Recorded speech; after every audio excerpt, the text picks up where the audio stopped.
Hi and welcome to the video Room Acoustic Basics for your studio. Here in this video we talk about the studio, the audio production studio, 2 speakers and a listening position in a room. There are 2 things important on the way to great productions, audio productions. First, listening experience, and second, room acoustics. On the way to good room acoustics, we will talk about 3 main problems. First, it's the reverb. Reverb means sum of all sound reflections in the room. They create a quite loud sound field which needs a long time to decay.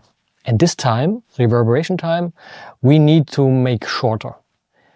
For example, in the typical studio room, the control room, we talk about 0.2, 0.3 seconds. How do we do that? Sound absorbing material, panels, absorber modules, but also broadband bass traps, bass absorbers. But you can see here in this room, this sound absorbing material isn't just placed anywhere in the room. There are certain spots we should start with. For example, left wall and right wall, front wall, ceiling and the back wall. Because here early reflections occur. These early reflections can really have a destructive influence on what we hear on the listening position. For example, comb filtering, transients are a little bit washed, and the mono center stereo widths are not as good as they should be. How can we reduce these early reflections? By level, this is important. Again, sound absorbing material, bass traps, broadband bass traps, or the diffusers will help us here also. By the way, bass traps. Let's talk about the third big problem, the bass frequency range. In this frequency range, room modes dominate the sound field, resonances with a long decay time that make the bass range really muddy and intransparent. Also, they cause an uneven frequency response, meaning on your listening position, some frequency will arrive louder, some lower in level and so on. These problems can be addressed by bass traps, thick absorbing material in the room, but actually we should start with something before. It's the correct positioning of speaker and listener, because every spot in the room, especially in the bass frequency range, sounds a bit different, and here we need to find the best possible place before we even start anything else. Talking about speaker placement, here we need to pay attention to certain things.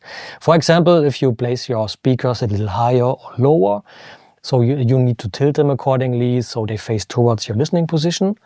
Also pay attention to a symmetric starting point in your room. It means left speaker to the left wall has the same distance than right speaker to the right wall, and the listening position is placed in the center. This is a starting point. Also, please pay attention to the stereo triangle, meaning the distance from speaker to speaker is the same distance than from every speaker to your listening position. Also a good starting point. I talked about 3 main problems on the way to good room acoustics, but actually there's one more we should talk about. It's noise.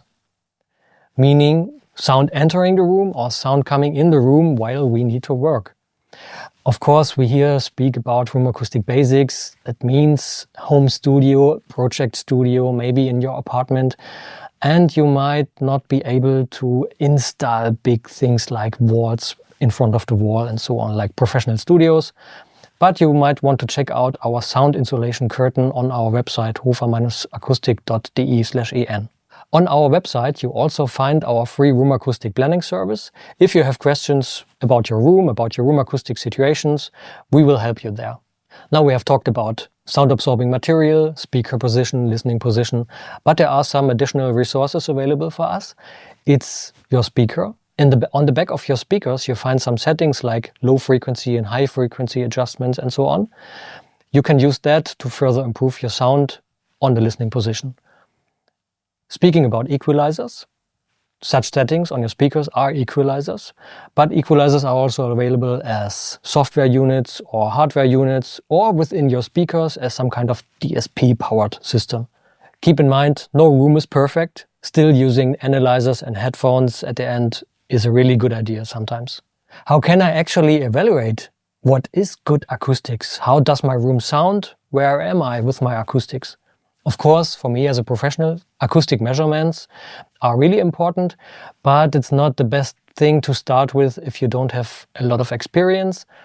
If you have done a measurement and you have questions about it, you can send us the file and we can check it for you together with you and see how we can help you. Without measurements, you can also check the acoustics of your room by listening to your favorite songs. You know these songs really well, how they should sound. If there's a problem, you will recognize it right away, and so you can determine where could be problems in your acoustics. Now we heard a lot about good room acoustics, but times seem to change. Thinking about streaming, Bluetooth devices, online mastering, AI tools and so on. But still, good room acoustics is really important in our rooms because we need to be sure about the result such tools and devices are delivering. We don't want to have compromises in our sound. If you have questions or you need help with your room acoustics, check out hofa-akustik.de/en and we will help you with all your questions. And now, have fun in your room.